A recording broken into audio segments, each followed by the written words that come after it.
మా గోట్స్ అరటిపళ్ళు బాగా తింటాయండి.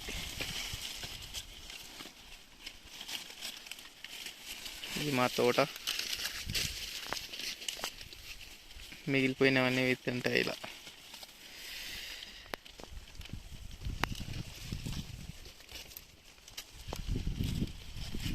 ప్రస్తుతానికైతే స్టాల్ ఫీడ్ ఏం లేదు, అవుట్ గ్రేజింగ్లోనే ఉన్నాయి.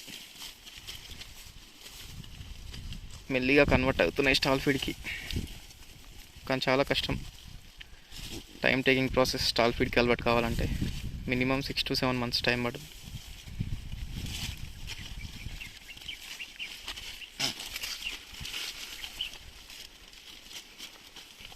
అరటిపళ్ళు తింటే ఏం కాదంట,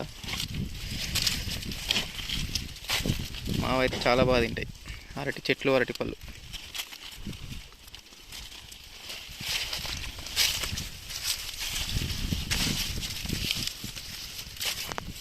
వీడు డార్పర్ క్రాస్,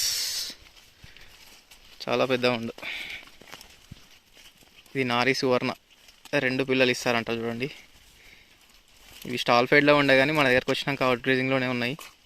చాలా మంచి గ్రోత్ ఉంది అవుట్ గ్రేజింగ్లో కూడా. దగ్గర డార్పర్ క్రాస్ ఇది 47 to 48 kgs ఉన్నాడు. ఈ చిన్నదైతే 5 months ఏజ్ అనుకుంటా. దగ్గర 20+ ఉంటాడు వెయిట్. డార్పర్ క్రాస్ స్పెషాలిటీ ఏంటంటే వెయిట్ గెయిన్, పిల్లల వెయిట్ గెయిన్ బాగుంటుంది. లోకల్ షీప్స్తోని ప్లాన్ చేద్దామని తీసుకొచ్చాను. బట్ నారీ సువర్ణ మా దగ్గరికి నిన్న 2 days బ్యాక్ నారీ సువర్ణ కూడా వచ్చింది బ్యాచ్. పెడతాను వీడియో, అది కూడా నారీ సువర్ణ. ఈ డార్పర్ కానీ తీసేద్దామని అనుకుంటున్నాం. వీడు వాటిని క్రాస్ చేస్తే ఇబ్బంది. అవైతే కంప్లీట్ స్టాల్ ఫీడ్లో ఉన్నాయి. ఇవి అవుట్ గ్రేజింగ్లో కూడా పర్లేదు, మంచి గ్రోత్ ఉంది. దానా లేదు, ఏం లేదు.